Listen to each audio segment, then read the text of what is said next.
Hello again. My name is Joel. I'm a marriage and mental health coach. I want to thank you for joining me on the sixth day of the 40 days marriage recovery program, Dare to Make Your Marriage Work. For so many decades right now, you and I can tell so many marriages are hitting the rock.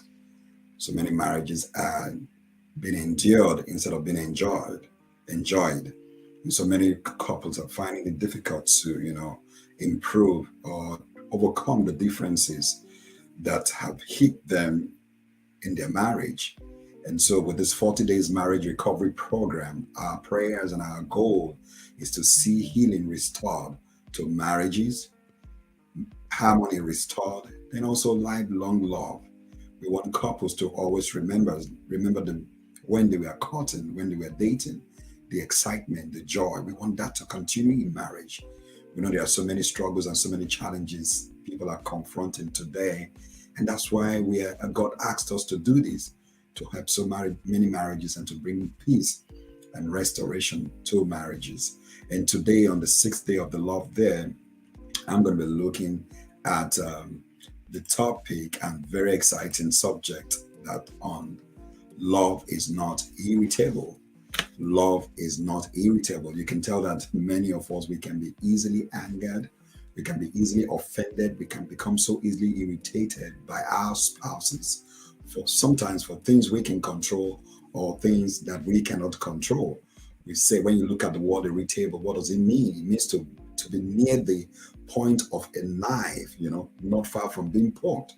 When you become irritable, you feel as if things are unsettled in your heart, things are unsettled in your body. You feel as if you're being poured hot sauce or hot pepper. And that can cause one to overreact. Minor problems don't yield major reactions, but you find out that for just a little thing that doesn't count, things that you may have joked over with your spouse over and over again, when you begin to develop this irritation, just a little thing they say, it can get you to react in a major way that can cause lots of friction to your relationship. Love does not get angry or hot unless there's a legitimate and just reason in the sight of God, also in your side. I know there are things that are legit that should get you irritated or that should get you angry or offended. But if you truly love someone, no matter what those situations are, you'll be able to talk over them. And we've come to understand from the love there that a loving husband will remain calm and patient, showing mercy and restraining his anger. Your wife will sometimes step on your toes. Your wife will say things that you don't like or misunderstand you, or she's not just on the same frequency with you. We expect you to show mercy. We expect you what I call show advanced forgiveness.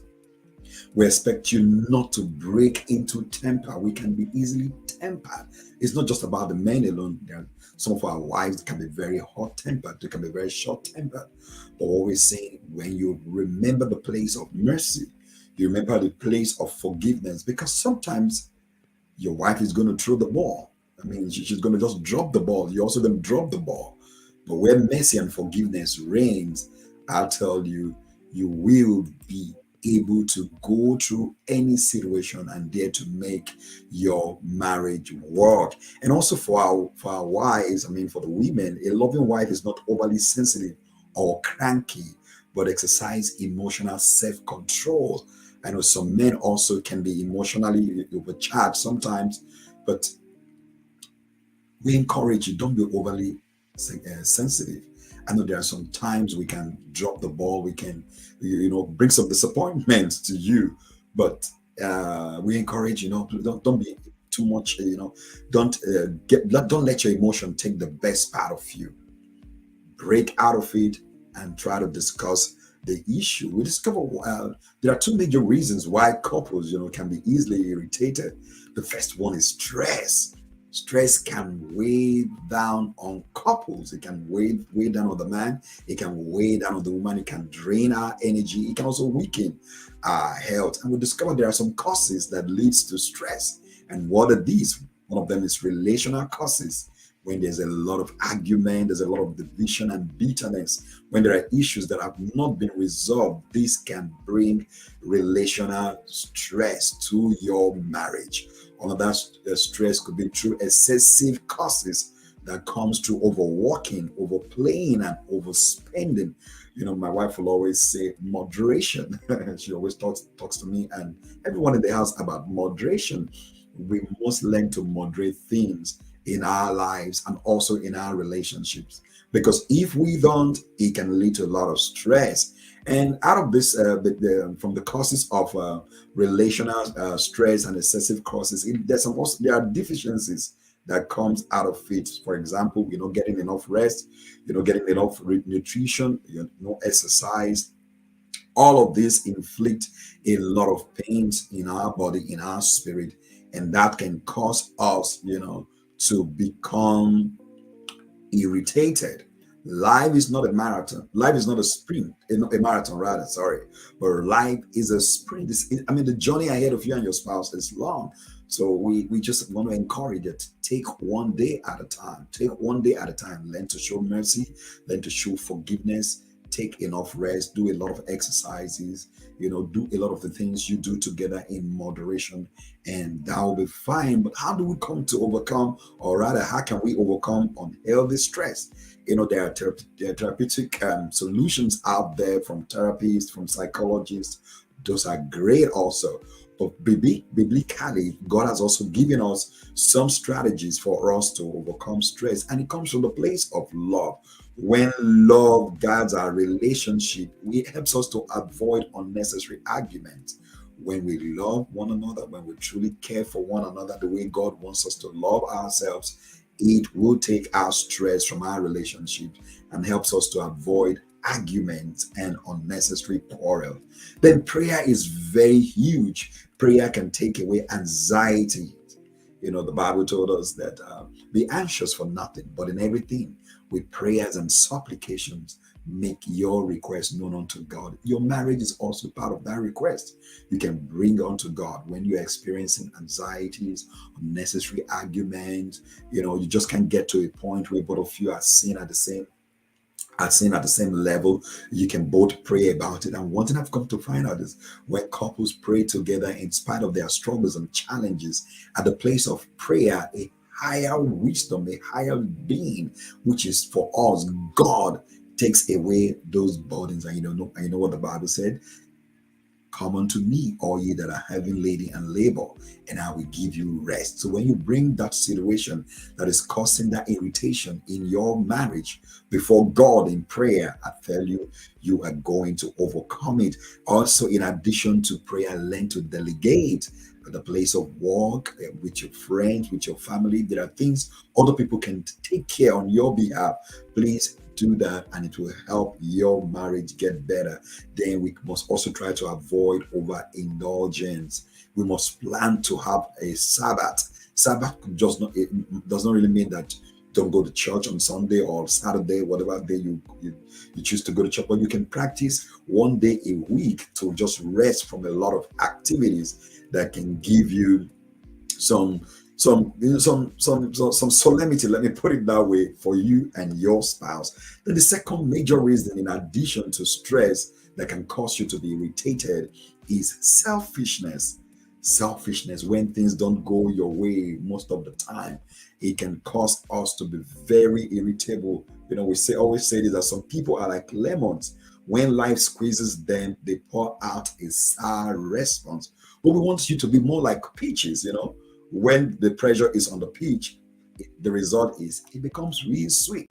So we just asking and just pleading with you, whatever the struggles are, you do not let it get you to the point of being irritated by your spouse. Under selfishness, things like lust, when you're lost after things you shouldn't be lusting after, it can bring irritation to your marriage, because you start comparing your spouse with someone else. You want to compare your husband with other men, your wife with other women, because of lust or the things you do not have. It's important we do not let that get to us as a result of selfishness. Another thing is bitterness. When we are bitter, when we begin to, when you're judgmental, Always seek to understand first before you're understood. Try to seek what's going on in the mind of your husband, what's going on in the mind of your wife. I know somebody might be thinking, what about if he's not listening, if she's not listening? The wisdom of God is available to you to address those issues. Don't let bitterness come into it, because when you are angry, any little thing that your spouse say is going to irritate you. Then greed, when we are greedy for more money, more possessions, when we are not content with what we have, it can make us irritated with our spouses. One of the things is pride. Another one is fear. Pride and when you are so arrogant, when you feel you know so much, you can seek the consent of your spouse, it can bring a lot of irritation to you. Then fear of embarrassment, it can also bring loss of irritation. So there are so many things and so many factors that can bring irritation to us. But today, on this 6th day of the 40-day journey of love, there, we want you to cultivate some habits that can help you overcome irritation. One of them is love, true love, God's kind of love, forgiveness. When you learn to quickly forgive, you will always, not get to the point of irritation. Being grateful for what you have.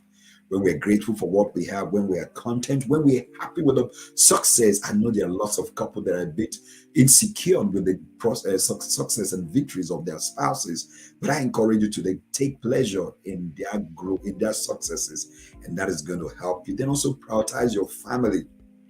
Give your family the first place in everything that you do. And I'll tell you, you will never be irritated. Offenses will always come, but the place of love, forgiveness, getting excited about the prosperity of your husband, your wife will always bring peace and calmness to your marriage. And so, what's our love there today? What do we want you to do today? We want you to choose today to start reacting to tough circumstances in your marriage with love instead of irritation. Begin by making a list of any selfish motivations that you need to release from your life. This is important. What are those motivations that are you just think about yourself. It's just about me. It's just about me. And your wife is not in the picture, or your husband is not in the picture. We want you to use today, make a list of those things that easily gets you angered, easily gets you offended, or easily gets you irritated, and start crossing them out. Like what's an opposite? Okay, easily angered because when he says this, when he says that, but how can I counter it? How can I deal with it? I tell you, you'll be able to reduce every trace of irritation in your marriage. I want to thank you for joining me on this 6th day. We've been talking about love is not irritable, and that's the truth. You can be easily irritated by someone you genuinely love.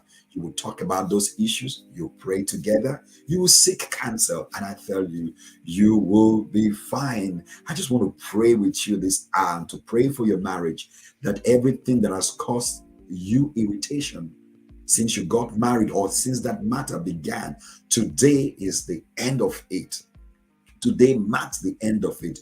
You begin to see your wife, you begin to see your husband in a new light. You will easily love, you will easily forgive, you'll be grateful for her, she will be grateful for you, and you will prioritize each other. You'll be content with what you have, and every spirit of irritation from a third party or from distraction from another man or another woman, today marks an end to all of that. The peace of God, the harmony of God, the love of God, the healing of God is upon your marriage today, in Jesus' mighty name. Amen. Thank you again for joining me. Please don't forget to share this video with 5 couples, and also write us, send us a mail, give us a call. You want to cancel, you want to be canceled through any struggles or challenges you're going through, please reach out to us. You have young people who are about getting into marriage, or people who are going into their second marriage, please reach out to us. We'll be glad to pray with you. We'll be glad to provide counsel, and believe that you will find healing, you will find hope, you'll find harmony, you'll find lifelong love in your marriage. Tomorrow is going to be day 7. Please join us, because I know it's going to be an exciting moment together. Bye for now.